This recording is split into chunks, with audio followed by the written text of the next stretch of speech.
Bonjour à tous. Merci de nous rejoindre aujourd'hui pour ce nouveau webinaire émergent qui sera fait par Vivien.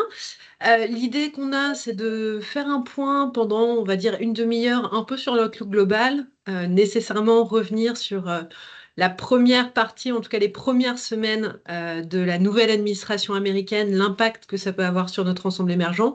Quel est l'outlook aujourd'hui, la situation telle qu'on est actuellement sur cet ensemble-là, et de faire un point, ce qui fait le pendant de notre mensuel émergent que vous avez dû recevoir sur notre outlook de risque et notre suivi de risque, et de pouvoir ensuite, peut-être région par région ou pays par pays, selon vos besoins, faire quelques explications et quelques points pays. Je laisse Vivien prendre la main là-dessus. On est là ensemble pendant une demi-heure et puis on ouvrira ensuite une session de questions-réponses. N'hésitez pas à utiliser le chat et puis je ferai le relais pour qu'ensuite on réponde à votre question. Merci à tous et puis bonne présentation. Bonjour à tous, merci Léa, merci de votre présence à ce webinaire aujourd'hui sur les pays émergents. C'est une tradition annuelle en début de chaque année de commencer avec un panorama sur les économies émergentes qu'on suit en permanence. Je vais voir pour décomposer cette présentation en trois parties. D'abord, l'environnement global qui est plutôt incertain, qui demeure incertain, et notamment avec l'élection du président Trump et ses politiques extérieures. Après, un point plus sur la conjoncture, la croissance, l'inflation dans les pays émergents, et après, une vision de comparaison des risques et opportunités en prenant nos mesures de risque pays et les perspectives de croissance sur l'année à venir. Donc, je vais commencer d'abord sur la partie la plus importante parce que ça fait partie de l'actualité, l'élection de Donald Trump. Ça s'engage déjà dans un cadre de géopolitique qui est très incertain. On a développé des indicateurs de sensibilité aux risques géopolitiques depuis quelques temps, mais du fait de la forte probabilité de l'élection de Donald Trump au cours du trimestre passé, on a développé ici un indicateur de sensibilité euh, aux politiques que pourrait mettre Trump. On avait dans cet indicateur, c'est une mesure qui prend une dizaine de variables en trois grandes catégories, des catégories qui sont liées au discours de politique économique ou de politique étrangère qu'a tenu Trump au cours de sa campagne électorale, des questions liées au déséquilibre des relations commerciales et donc avec des indicateurs qui nous permettent de mesurer comment chacun des pays émergents qu'on suit ont une vulnérabilité plus ou moins forte. On a des indicateurs qui essaient de mesurer l'effort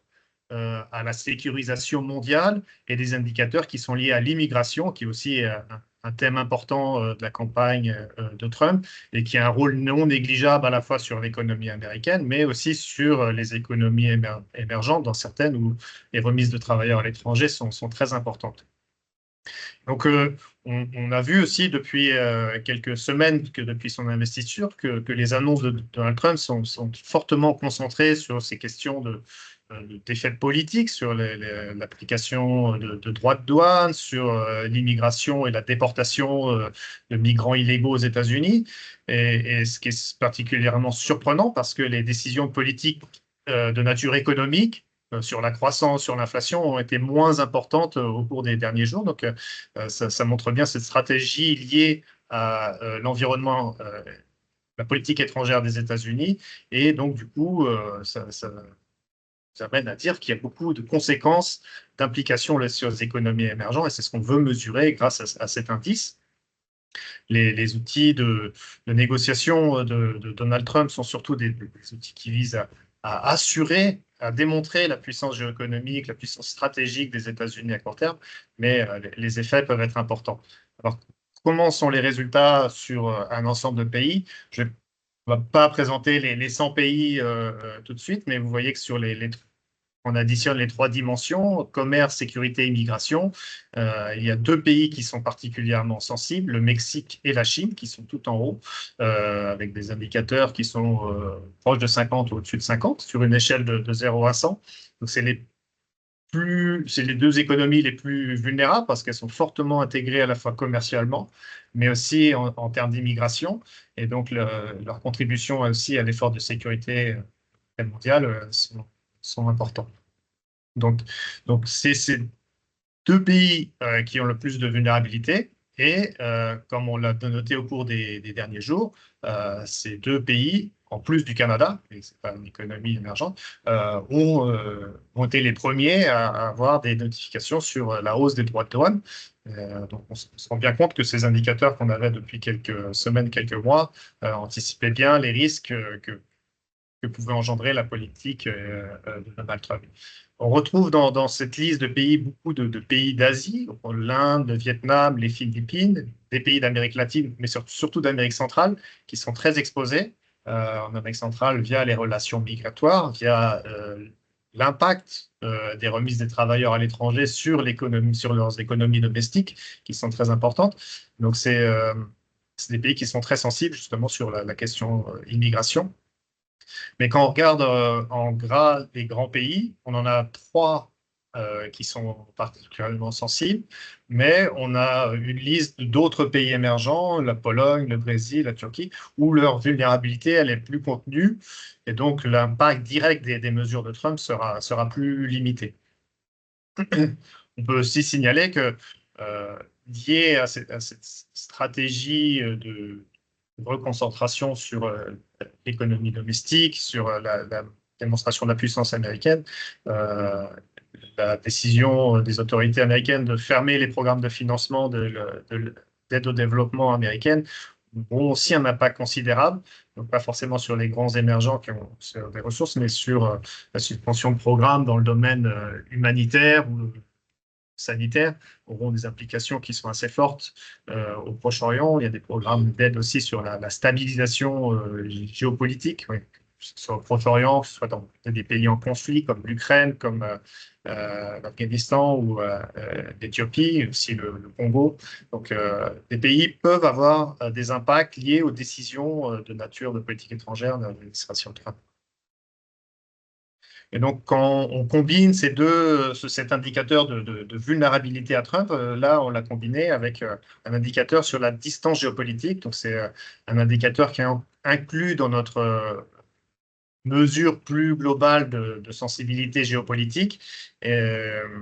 L'indicateur global, lui, il a une trentaine de variables différentes qui mesurent à la fois le degré d'alliance, quels sont les conflits et les tensions en cours, et des enjeux sur les ressources critiques, que ce soit les technologies, l'énergie, l'accès au réseau de transport, des communications via les satellites ou via les câbles des fibres optiques sous-marines. Et donc ça, c'est comme ça que nous, on a construit cet indicateur de géopolitique. Mais dans la dimension d'alliance, on prend une dimension de distance géopolitique qui est basée sur les votes de l'ensemble des pays du monde à l'Assemblée générale des Nations unies. Donc c'est une base de données qui est compilée depuis plus de 75 ans. Et donc on peut voir quels sont les pays qui sont le plus proches géopolitiquement des États-Unis. Donc ça nous permet de comparer justement la vulnérabilité actuelle politique de Trump par rapport à leur position traditionnelle par rapport dans leur relation avec les États-Unis. Et donc on voit ce grand nuage de points qui est assez dense et on a dû enlever quelques étiquettes de pays parce que ça n'aurait pas été lisible. On voit les pays les plus extrêmes dans le pourtour, l'Iran, le Venezuela, et qui sont un peu identifiés comme les deux ennemis principaux des États-Unis, avec la Chine aussi, qui représente, considérée comme représentant une menace pour les États-Unis en termes stratégiques. Donc, et enfin, dans le pourtour, on a la situation qui est particulière du Mexique, parce qu'il y a une vulnérabilité très élevée aux décisions politiques de Donald Trump, mais qui est encore compensée, suffisamment compensée par la proximité de ses positions géostratégiques, qui sont relativement moyennes. Et donc, le Mexique, comme le Canada, grâce à cette relation plus privilégiée avec les États-Unis, a réussi à avoir des renégociations, enfin, ou euh, des rediscussions sur les politiques de droits de douane de Donald Trump qui ont été annoncées, ce qui ne serait pas forcément possible si la distance géopolitique était beaucoup plus faible. On a aussi, on peut voir des pays qui sont proches géopolitiquement, donc plutôt vers le bas et qui sont moins vulnérables. On retrouve encore des pays européens, la Pologne, la Hongrie, et donc ces pays sait bien qu'aujourd'hui, l'impact des décisions de Donald Trump sera plutôt marginal, peut-être à quelques exceptions près, mais pour l'instant, globalement, sur la région Europe, ce sera plus facile.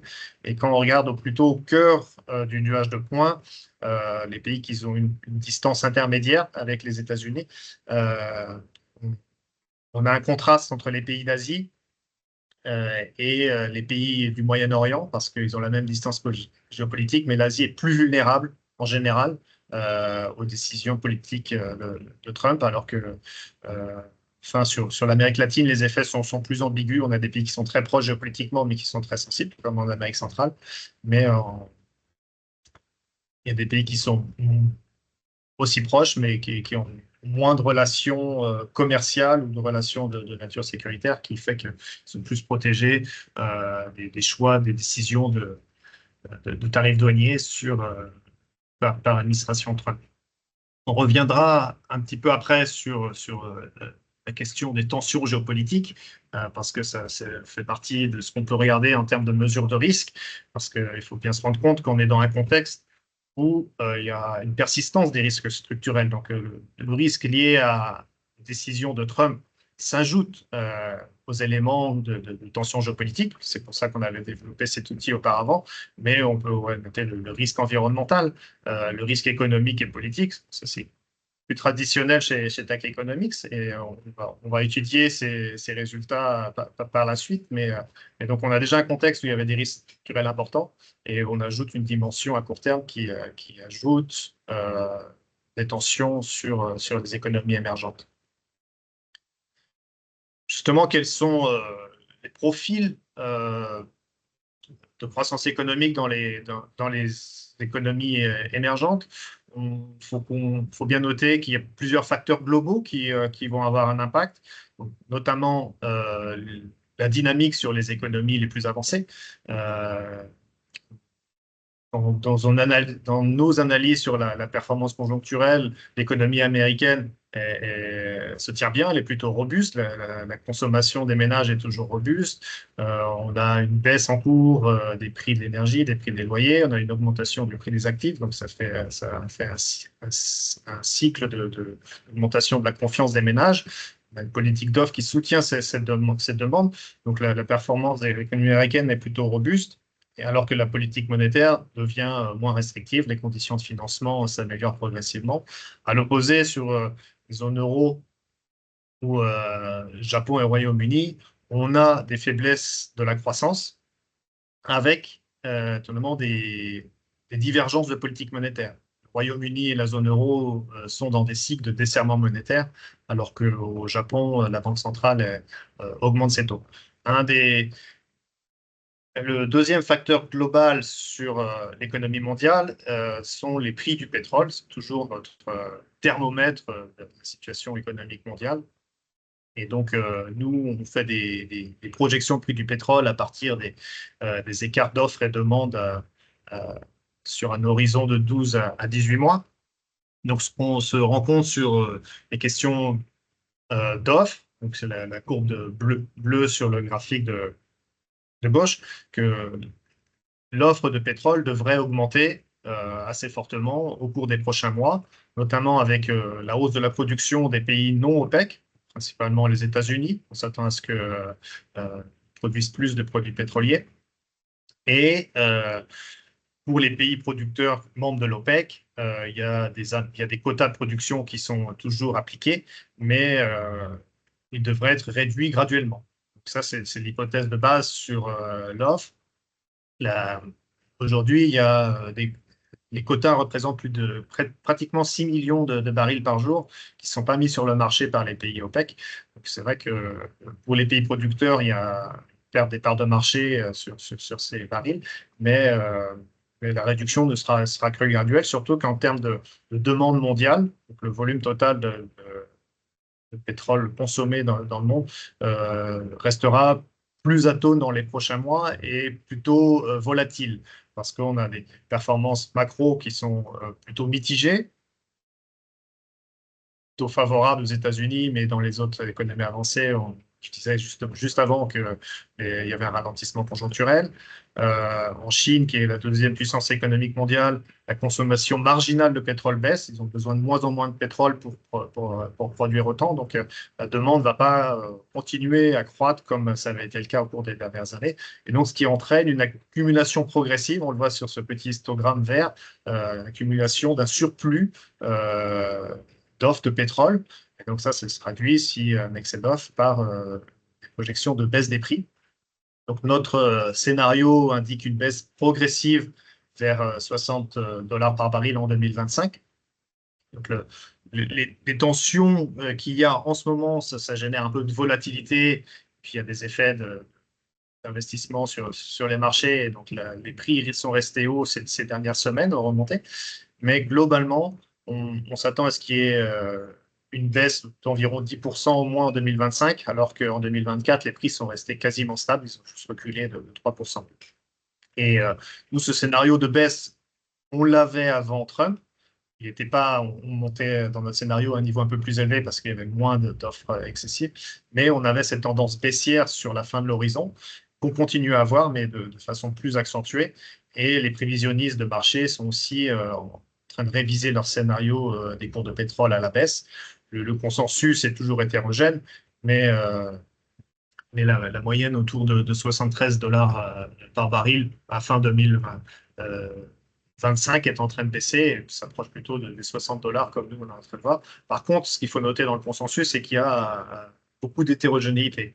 Et sur la fin de l'horizon 2025, certains prévisionnistes anticipent que les prix remonteraient à plus de 90 dollars, ce qui est très peu probable. Nous, on ne considère pas possible dans notre scénario, mais ce qui indique quand même le degré d'incertitude sur un horizon qui est assez clair, de moins de 12 mois. Donc, la question sur l'environnement et l'impact des prix du pétrole sur la conjoncture émergente va rester importante. C'est une hypothèse solide et ce qui est aussi un impact important en termes de contrôle des pressions inflationnistes sur les émergents, ce qui pourrait compenser justement l'impact négatif de la hausse des droits de douane sur les prix, soit aux États-Unis ou soit dans d'autres pays qui ont des mesures similaires à celles qui seraient mises en place par les États-Unis, qui fait augmenter les prix domestiques, les prix importés. Donc, la baisse des prix du pétrole, elle, a un effet plutôt compensateur, plutôt positif sur la dynamique conjoncturelle. Le troisième facteur global qui a des implications sur les marchés émergents, c'est la trajectoire conjoncturelle de la Chine. Donc, on a la croissance sur le graphique de gauche avec ses contributions principales. On voit l'écart qui est lié au changement, variation de stock. On a une performance trimestrielle au cours du trimestre qui s'est améliorée. Il y a eu un rebond de la demande nette externe parce que les exportations, elles, ont continué de croître alors que les importations se sont comprimées. Donc, le PIB a cru de 5,4%, c'est plutôt positif. Mais aussi, ça démontre que l'effet des mesures de soutien budgétaire sont en train de se mettre en route. Ça a des impacts sur la confiance des agents en Chine et dans une moindre mesure sur les investisseurs qui se rendent compte que l'État garde la main sur le contrôle de la dynamique conjoncturelle et continue d'appuyer pour que la croissance reste autour de 5%. Donc, ça ne va pas être toujours stable. Il y a des fluctuations trimestre sur trimestre. En parallèle, on a moins de risques de déflation. Donc, l'inflation reste toujours contenue autour de 1,5%, parce qu'il y a la hausse des prix des services, santé, éducation. Mais cette hausse est modérée. On ne va pas de forte probabilité pour nous que l'économie chinoise s'enfonce dans un cycle déflationniste. Mais on tient à ce que nos clients, nos partenaires se rendent compte que même si la croissance à 5% demeure favorable, parce que ça génère beaucoup d'activités en Chine, étant donné la taille de l'économie, l'importance des risques financiers n'est pas négligée. On a un surendettement majeur des entreprises publiques et un endettement des administrations locales. Il y a des véhicules particuliers qui est en train d'augmenter aussi. Sur le marché immobilier, on a une forte concentration des crédits des ménages qui c'est sur l'immobilier résidentiel, alors que les prix de l'immobilier sont toujours en train d'être ajustés. La contraction s'est renversé sur les prix des maisons neuves. Donc, l'ajustement est en cours de se terminer, mais l'effet de richesse sur les ménages chinois est quand même important. Et donc, on voit ce ralentissement aussi sur la distribution de crédit, le crédit au secteur privé qui a ralenti aussi à un niveau relativement bas par rapport aux 4 dernières années. Donc, ce qui veut bien dire que on a une stabilisation en Chine, on a des prix du pétrole qui baissent, et dans les économies avancées, c'est plus les États-Unis qui portent la dynamique de croissance mondiale. Comment nous, on le voit sur la dynamique émergent, on utilise un de nos équilibres, l'équilibre conjoncturel. C'est un équilibre qui combine deux indicateurs qui sont plutôt complexes, sur l'axe vertical, c'est la pression économique réelle. Donc là, c'est un indicateur avancé de momentum de demande. Et donc, ça indique on est au-dessus, dans la zone supérieure, on anticipe que la croissance va s'améliorer dans les économies émergentes. Et donc, sur l'axe horizontal, on a un indicateur de pression monétaire qui correspond à l'offre de liquidité par rapport à l'économie réelle. Et donc, ce qu'on peut noter sur la trajectoire sur notre équilibre conjoncturel, c'est la dynamique conjointe des deux indicateurs. Sur la phase 2022-2023, on a eu à la fois un resserrement monétaire, donc la pression monétaire s'est déplacée vers la gauche, donc il y avait ce resserrement, sa hausse des taux d'intérêt et plus d'inflation, donc l'offre de monnaie s'amenuisait. Et en parallèle, eh ben, la demande, ceci, s'est fortement ralentie dans les économies émergentes. Et ce qu'on constate depuis début 2024, et donc comme on n'a pas l'ensemble des points jusqu'au dernier trimestre, ça s'arrête au deuxième trimestre 2024, mais on revient sur l'axe vertical à un niveau qui est neutre. Et donc ce niveau neutre intermédiaire, c'est vraiment le niveau de croissance potentielle. Et donc ce que ça veut dire sur le dernier point, notre indicateur avancé suggère que les perspectives de croissance seront plutôt à un niveau neutre pour l'année 2025. Et donc ça, c'est ce qu'on voit quand on fait nos projections de croissance du PIB pour les 10 principales économies émergentes. La croissance du PIB, elle, va rester stable en 2025, autour de 4%. Pourquoi on prend ces 10 principales économies émergentes? Parce que ça représente déjà quasiment 80% du PIB des émergents. Donc, c'est plus facile sur ces grandes économies de construire des modèles et d'avoir des projections assez robustes. Mais l'idée, c'est que c'est quand même un témoignage suffisamment solide sur la dynamique globale des émergents. Et donc, on voit qu'après la volatilité qu'il y a eu avec le choc Covid, la trajectoire de croissance du PIB dans les émergents s'est fortement normalisée. On a cette stabilisation à un niveau moyen ou plutôt faible, parce qu'il faut bien comparer que sur la fin de la décennie 2025-2029, là, ça se fait sur l'ensemble des émergents, d'après les prévisions du FMI, on va avoir une moyenne de 4%. Et donc, ce niveau de 4%, même s'il y a des petites fluctuations sur chaque trimestre, la trajectoire devrait rester suffisamment stable. J'espère pas qu'il y aurait de nouveaux chocs majeurs comme il y a eu en 2020 ou 2022, mais ce niveau de 4% est quand même relativement en dessous de la décennie précédente. C'était 5% entre 2010 et 2019, et dans les années 2000, on était à 5,8% de moyenne sur l'ensemble des économies émergentes. On voit bien que la croissance du PIB a baissé d'un tiers en 25 ans. Donc c'est significatif, mais en parallèle, la contribution des économies émergentes au PIB mondial est plus importante. Donc ça reste des marchés porteurs sur lesquels il est important de s'y intéresser et d'y investir. Donc, en continuant sur cette vision plutôt de stabilisation, on va voir un peu une différenciation maintenant plus géographique. On continuera par la suite dans les visions de perspective, et de risque et d'opportunité. Donc là, j'ai repris qu'un seul indicateur de l'équilibre conjoncturel, celui qui se déplace verticalement, donc la pression économique réelle. Je vous remontre la slide précédente pour que vous voyez bien les fluctuations la dynamique, l'amplitude des mouvements de la pression économique réelle sur l'ensemble des 100 pays émergents. Donc, quand on les décompose par région, on voit ce détail. L'indicateur avancé dit quel serait plutôt le momentum de demande à un horizon de 3 à 6 trimestres traditionnellement. Et j'ai comparé ça aussi avec aux indicateurs avancés PMI du secteur manufacturier qui aussi ont une vision avancée de 1 à 3 mois plutôt de leur côté. Donc, c'est plus coïncident que les indicateurs de pression économique. Et donc, on voit le profil similaire entre chaque région. Donc, ça se retrouvait dans la moyenne des 100 pays, mais chaque région, on a eu cette phase plutôt accélératrice en début 2022 et de ralentissement notable jusqu'en 2023, fin 2023, et après le redémarrage au cours de l'année 2024. Mais il y a des niveaux différents. Il y a plus de volatilité, par exemple, en Afrique subsaharienne, moins de variations au Moyen-Orient. Donc, ce que ça veut dire, c'est que l'Amérique latine, elle était revenue à un niveau neutre plus rapidement. L'absence de données jusqu'au dernier point fait qu'on n'a pas de données suffisantes sur tous les pays, donc la moyenne serait un peu faussée si on n'utilisait que les pays les plus grands qui ont plus de données disponibles.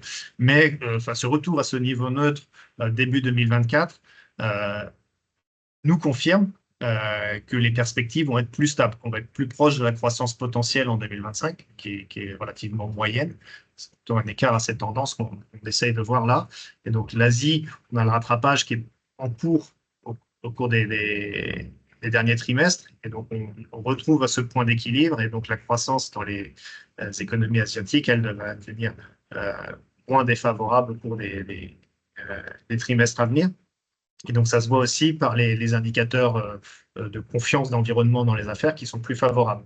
Il n'y a plus qu'un seul pays dans la liste des PMI qui est seul pays qui est négatif et qui se détériore, c'est la Thaïlande et il y a le Vietnam aussi, alors que sur les plus grandes économies, la Chine, l'Inde, l'Indonésie, on voit que les indicateurs de confiance, eux, sont positifs et voire s'améliorent. Donc, c'est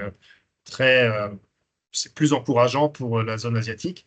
À l'inverse, sur la zone Europe, on a l'amélioration à la fois des indices manufacturiers et de la pression économique. Donc, c'est une dynamique conjoncturelle qui est plus favorable. Il y a une baisse plus importante dans l'inflation. On verra la tendance globale après, mais sur cette région, ça a été particulièrement visible. On a un cycle de consommation des ménages qui est beaucoup plus robuste et un cycle d'investissement aussi qui est soutenu par des fonds publics européens. Donc, les perspectives de croissance sur l'Europe sont plutôt favorables. Et enfin, si on regarde la région Moyen-Orient, Afrique du Nord, on aura des difficultés qui vont s'accroître pour les pays producteurs, difficultés liées à la baisse des prix du pétrole. Donc ça a pesé sur la conjoncture, les finances publiques et la confiance. Donc, c'est plus de risques à moyen terme sur la région Moyen-Orient. Je passe à la dynamique de l'inflation, parce que même si la croissance va rester stable, ce qui s'est passé au cours des derniers mois, c'est que l'inflation, elle, s'est stabilisée en moyenne sur près de 80 pays émergents. Le processus de ralentissement de l'inflation qu'on avait eu en 2023 s'était ralenti en début d'année 2024, mais au cours des derniers mois, il y a même un petit rebond, mais on est resté autour de 7,5-8% d'inflation en moyenne sur l'ensemble des pays émergents. Ça indique que les politiques monétaires étaient moins restrictives et qu'il y avait cette dynamique de consommation globalement robuste parce qu'il y avait des révisions à la hausse des salaires et des prix des services. Ce qui est l'impact sur les politiques monétaires, comment les banques centrales réagissent à ces derniers niveaux d'inflation et leurs perspectives à court terme, c'est que ça génère plus de contraintes pour le cycle monétaire, à la fois en raison de la fin des anticipations de baisse d'inflation, des pressions qui sont liées à la stabilité financière. On a vu ces dernières semaines, ces derniers mois que le dollar s'est fortement apprécié. Donc, le potentiel d'appréciation supplémentaire est peut-être plus limité, mais ça a beaucoup pesé sur les devises émergentes. Et donc, les banques centrales ont essayé aussi de maintenir une certaine stabilité financière, soit en abaissant moins leur taux d'intérêt, ou soit en mettant en pause leur cycle de baisse de taux d'intérêt. Et il y a le cas aussi opposé, où la Banque centrale du Brésil a même resserré ses taux euh, pour limiter la dépréciation du réal brésilien. Et les pressions sur les sorties de capitaux étaient aussi liées au contexte de risque de dérive fiscale. Mais, en général, quand on voit les perspectives de taux d'intérêt directeur dans les principales économies émergentes, ça reste relativement stable. Et celles qui baissent, c'est celles qui ont les taux les plus élevés, comme en Russie, en Turquie. Donc, parce qu'il y a des pressions, des niveaux qui restent toujours plus élevés et des pressions inflationnistes qui baissent. Donc, c'est euh, un second point important à retenir, c'est que la croissance va rester stable et le potentiel de soutien monétaire, lui, diminue pour les perspectives émergentes. Je vais passer à un dernier point sur comment pourraient être impactées les économies émergentes liées aux tensions géopolitiques, à la vulnérabilité à Trump. Donc, cette relation, je la mets en évidence ici en regardant un peu le différentiel de croissance moyenne, où sur l'axe horizontal, j'ai la croissance moyenne de 2025-2026 par rapport à celle de 2023-2024. J'ai lissé sur 2 ans pour limiter des effets de choc que certaines économies ont pu avoir. Et donc sur l'axe vertical, on prend à la fois les politiques de Trump et la vulnérabilité qu'on a présentée dans la première partie, mais aussi l'indicateur de sensibilité géopolitique globale. Et donc, ça montre bien que la majorité des pays ont des changements de croissance qui sont plus ou moins contenus, entre -2 et +2. Mais on voit que les plus grandes économies sont plutôt celles qui devraient ralentir le plus. La Pologne, à l'exception de la Pologne, qui, elle, va pouvoir voir sa croissance s'améliorer. Mais ce qu'il faut surtout voir, c'est que les pays qui devraient ralentir sont déjà les pays qui sont les plus vulnérables aux tensions géopolitiques et à Trump, donc, en haut à gauche. Et donc, dans ces pays-là, il y a un renforcement du biais des perspectives négatives sur la croissance. On a un déséquilibre un peu des risques sur la croissance et il y a plus de pression supplémentaire à la baisse sur ces pays-là. Donc, ça pourrait qu'exacerber le ralentissement de la croissance si Trump met en place des décisions de politique tarifaire. Je vais passer la dernière partie sur les risques. Vous voyez sur le momentum de conjoncture l'hétérogénéité par région. Et donc, je vais faire la même méthode sur l'hétérogénéité aussi des niveaux de risque par région. Un bref rappel sur la méthode où on combine plusieurs, plus de 70 indicateurs différents dans notre mesure de risque financier. On combine 6 indicateurs dans notre mesure de risque politique et de gouvernance. Et on a des signaux de crise avancés. Je les listerai juste après. Mais quand on combine ces différentes dimensions dans une prime de risque pays qui est exprimée en point de base, et donc ça permet à des investisseurs de voir le coût du risque par rapport à un actif sans risque dans les économies émergentes. Ces mesures de risque pays sont calibrées aussi par des mesures de risque de marché sur la performance obligataire dans les économies émergentes. Donc, la dynamique de la prime de risque, donc c'est ce niveau le plus global de risque endogène, de risque pays endogène. On voit bien qu'il y a la dynamique est plutôt négative au cours du dernier trimestre. On a 2 régions qui ont enregistré des hausses importantes de la prime de risque pays en moyenne. Donc, c'est l'Afrique subsaharienne et l'Amérique latine. Donc, on a des augmentations de 40 points de base environ.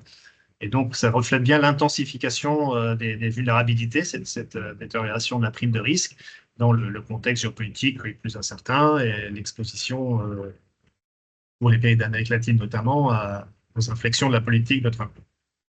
À l'inverse, au Moyen-Orient et en Asie, la détérioration a été plus limitée.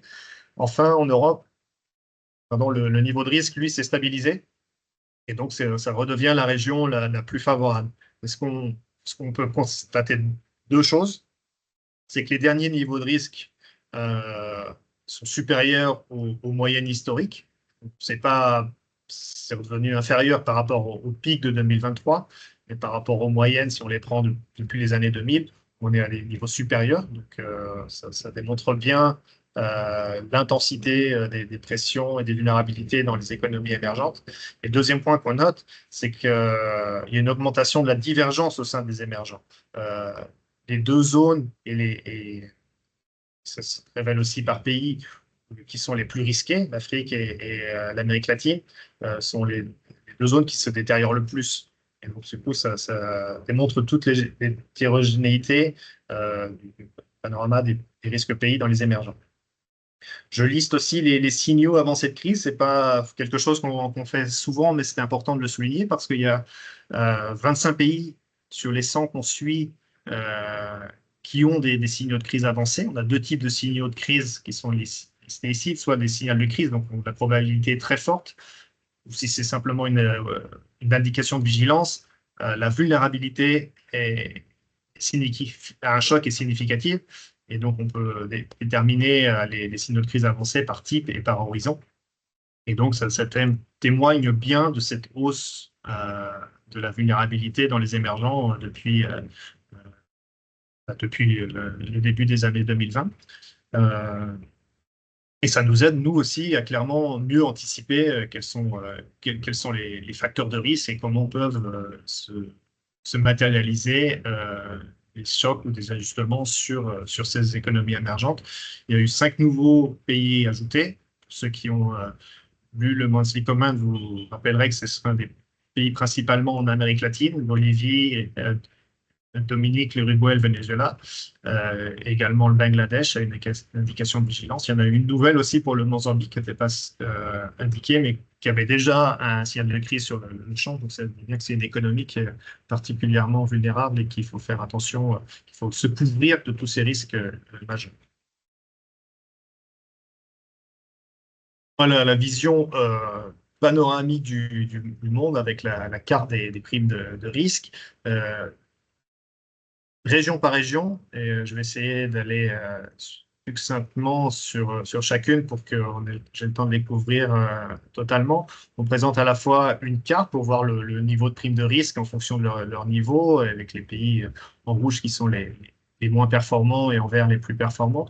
Et puis après, je compare justement cette prime à l'opportunité que nous, on définit comme la croissance économique sur l'année en cours et l'année prochaine. Donc, ça fait moyenne sur 2 années. Et donc, on compare et ça permet à nous et à vous de savoir quels sont les pays où il faut plus se couvrir, où il est plus important de s'intéresser en fonction de notre propre niveau d'aversion au risque. Dans cette zone, il y a tous les pays, tous les points verts sur l'image de points, on voit une certaine corrélation. Et donc, même si le risque est élevé, le niveau d'opportunité est élevé. Donc, c'est important de considérer ces économies en se couvrant bien du risque potentiel.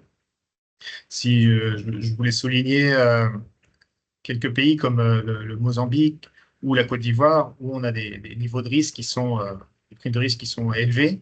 Et donc, ça démontre à la fois la détérioration des notations sur la dimension économique et financière, mais aussi sur la dimension politique et de gouvernance. Ces deux pays, Mozambique, Côte d'Ivoire, ça se manifeste concrètement par des déficits extérieurs, la dette externe qui est importante, des réserves de change insuffisantes. Et donc, soit inévitablement, il peut y avoir des défauts auprès des créditeurs non résidents ou des ajustements sur le change qui peuvent être plus importants aussi. Sur la région Asie, donc là, on retrouve cette carte où le niveau de risque est généralement plus faible parce qu'il n'y a que 2 pays qui ont des risques élevés, le Myanmar et le Pakistan, mais des pays qui ont des risques moyens ou faibles peuvent aussi avoir des indications de vigilance, disant que la pertinence de nos mesures permet de combiner les deux pour bien voir que même si le niveau de risque est moyen, un choc reste possible et peut avoir un impact important. Donc, c'est important de prendre les deux mesures en considération. Mais là, on voit que bah, la prime de risque moyenne est plus faible et qu'il y a quand même une certaine divergence au sein des pays en termes de perspectives économiques. La croissance va être très forte dans certains pays d'Asie du Sud-Est et d'Asie du Sud, en Inde, au Bangladesh. En Inde, la croissance est forte, mais la prime de risque, elle, s'est détériorée au cours du dernier trimestre, et parce qu'on a à la fois des risques politiques et des risques économiques qui sont moins bons ces derniers temps, et également des perspectives conjoncturelles qui s'affaiblissent. Euh, sur la région suivante, sur l'Europe, euh, on a si on comparait à l'année dernière, on verrait qu'il y a moins de pays où il y a des indications de vigilance, mais les deux pays qui sont à risque élevé, l'Ukraine et la Russie, ont aussi des signaux de crise liés au conflit en cours et donc à l'impact que ça a sur leur performance macroéconomique et sur euh, la capacité, enfin, l'incapacité des opérateurs à pouvoir faire leur activité dans ces deux économies. Euh, je pointerai aussi la dynamique très favorable de la Turquie. La prime de risque pays, elle, s'est fortement améliorée depuis 2 ans. La notation de risque économique et financière est plus faible. Euh, la notation de risque politique aussi s'améliore tendanciellement, mais ça reflète un peu la normalisation des politiques économiques, malgré qu'il y ait toujours des points de pression persistants sur l'inflation élevée, le niveau de réserve de change qui sont insuffisantes en Turquie, ou le niveau de confiance des entreprises qui est défavorable. On avait vu brièvement tout à l'heure sur l'indice PMI manufacturier qui est d'un niveau défavorable sur la Turquie. L'autre pays que je voudrais souligner, c'est la Pologne. Donc le, la prime de risque pays, elle, est très faible, euh, mais elle est restée plutôt stable parce que il y a eu des dynamiques plutôt ambiguës. La notation de risque économique s'est détériorée jusqu'à début 2024, alors que en 2024, la prime de risque politique, elle, s'est améliorée. Et donc, du coup, c'est un effet neutre sur la prime de risque payée pour des derniers trimestres en Pologne, et ce qui reste le pays parmi les plus favorables. En Amérique latine, donc les deux dernières régions, euh, un pays qui est à risque très élevé, ça reste le Venezuela, et comme je disais sur la liste des signaux de crise, on a allumé plus de signaux de crise sur cette région et donc plus de vulnérabilité globalement dans cette région. C'est important à prendre en compte pour différencier ces pays. Euh, le Chili, lui, par exemple, il s'est amélioré et il est à un niveau favorable parce qu'il y a moins de risques économiques et une amélioration aussi la gouvernance, donc la prime de risque politique a baissé. Donc le Chili fait partie des bons élèves de la zone Amérique latine. À l'opposé, un pays comme l'Équateur, qui n'a pas encore de signaux de crise avancée, mais sa prime de risque est élevée, plus de 600, et s'est détériorée au cours des derniers trimestres parce que à la fois les notations de risque politique et de gouvernance et la notation de risque économique ont des tendances défavorables. La croissance est faible, les réserves de change aussi sont des niveaux insatisfaisants. Certains pays, comme l'Équateur, oui, la prime de risque est élevée et les perspectives de croissance sont faibles. C'est vrai que ce n'est pas un marché très attractif et il y a beaucoup de risques. Sur la dernière région à couvrir ici, dans notre panorama émergent, je vais voir le Moyen-Orient et l'Afrique du Nord. Je pourrais parler plus rapidement de l'Égypte. Le niveau de risque il a diminué, mais il reste pourtant parmi les plus élevés, à des niveaux qui sont proches de celui de la Libye ou de l'Iran. Et les perspectives de croissance, elles, sont plutôt robustes pour l'économie, à 4,5 en moyenne sur les 2 prochaines années. Donc on est loin du pic de risque. Et les notations de risque économique et de risque politique se sont améliorées en 2024.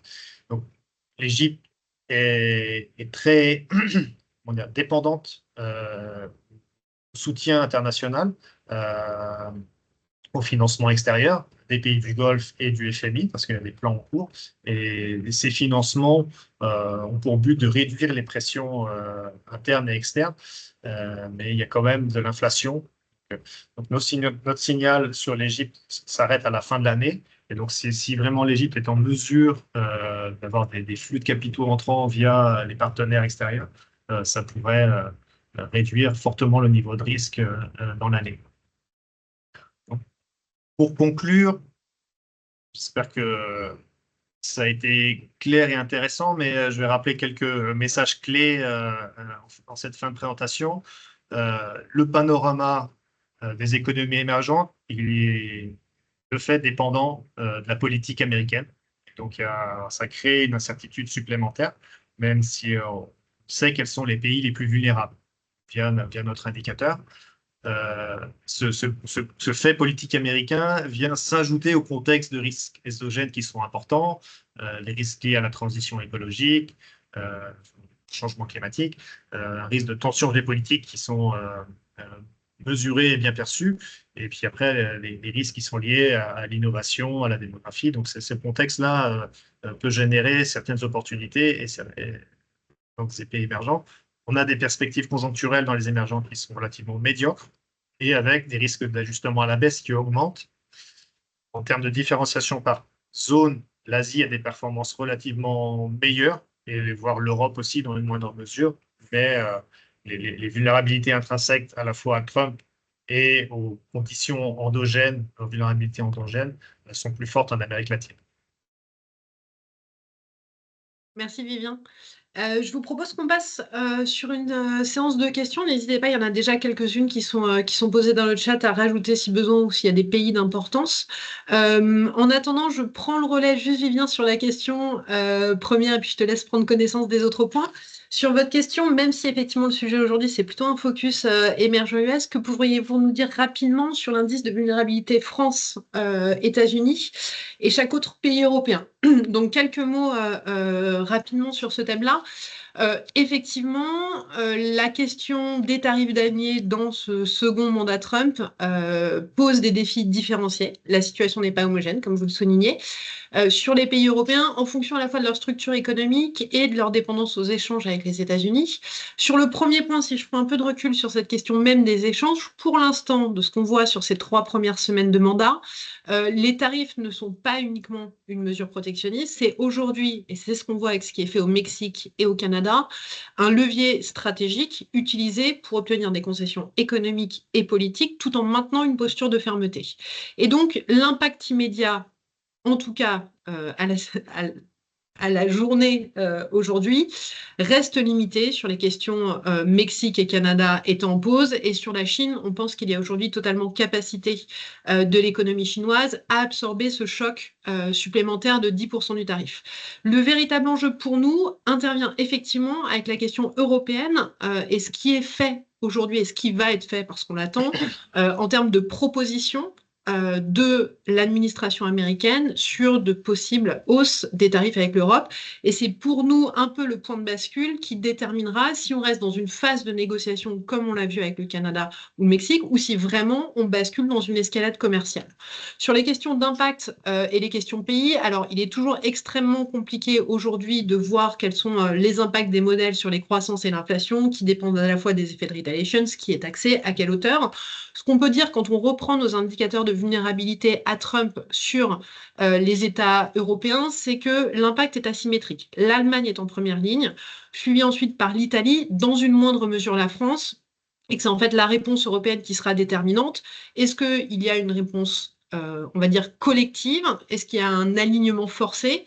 Ce qui décidera pour nous de cette question d'alignement entre simple phase de négociation ou guerre commerciale transatlantique.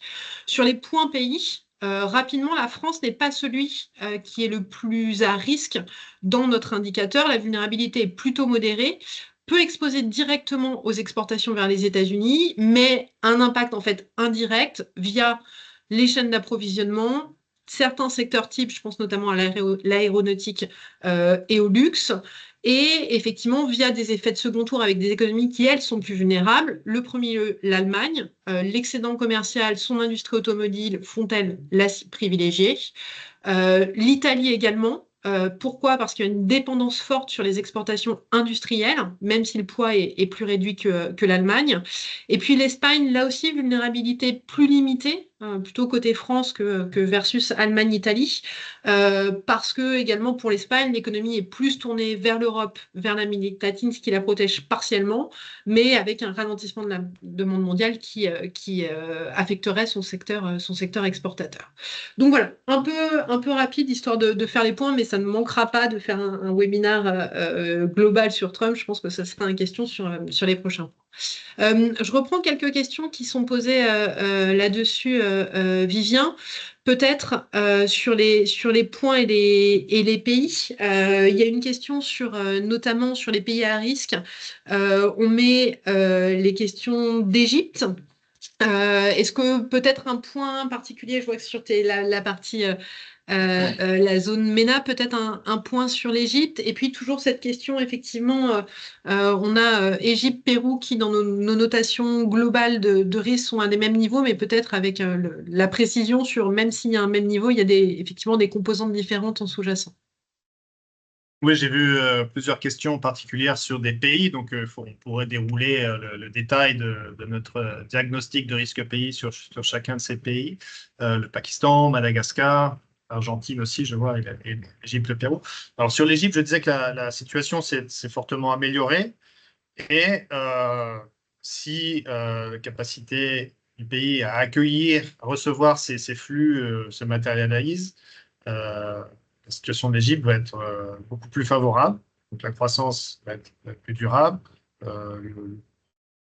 Les réformes structurelles vont être menées, donc c'est-à-dire que ça va continuer à soutenir la croissance et la confiance. Et après, la politique monétaire est restrictive et essaie de contrôler les pressions inflationnistes. Et après, il y a quand même forte dynamique démographique qui crée une demande supplémentaire et de la pression sur les prix alimentaires. Donc, c'est un pays qui est aussi sensible au risque environnemental et aux importations de produits matières premières alimentaires. Donc, l'impact des prix globaux aussi a un effet négatif. Mais le point principal sur l'Égypte, c'est l'amélioration et la capacité de continuer à s'améliorer.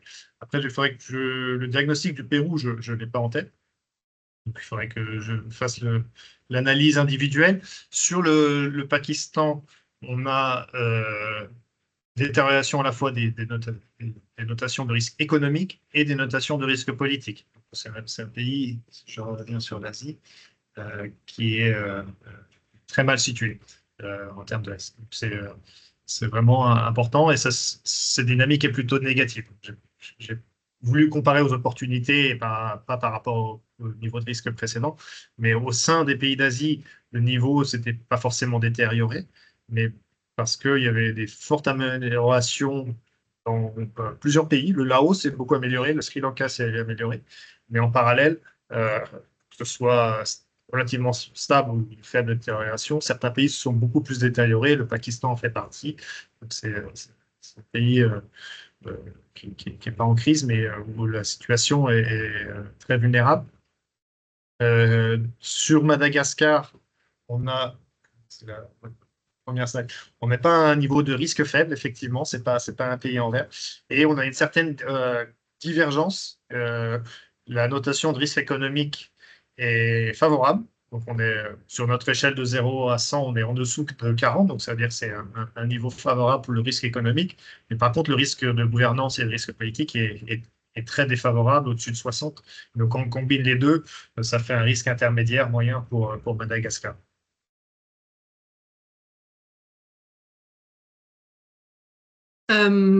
Écoutez, s'il n'y a pas d'autres questions, je vous propose qu'on s'arrête là sur ce point-là. La suite à donner à cette présentation, il vous sera envoyé effectivement la présentation et l'enregistrement de ce webinaire. À la suite de ça, n'hésitez pas à faire des retours effectivement pays ou des points en particulier qui n'ont pas été faits pour qu'on puisse ensuite faire un retour là-dessus. Je me doute qu'on va vite se retrouver, compte tenu de l'environnement politique et économique des prochaines semaines, voire même des jours qui arrivent. L'idée, c'est voilà, d'être avec vous en accompagnement sur cette situation et l'impact de ce second mandat Trump sur les économies développées et sur les économies émergentes. On ne manquera pas de se recroiser régulièrement pour ce type de webinaire. Je vous remercie. Passez à tous une bonne journée et puis voilà, on se retrouve bientôt.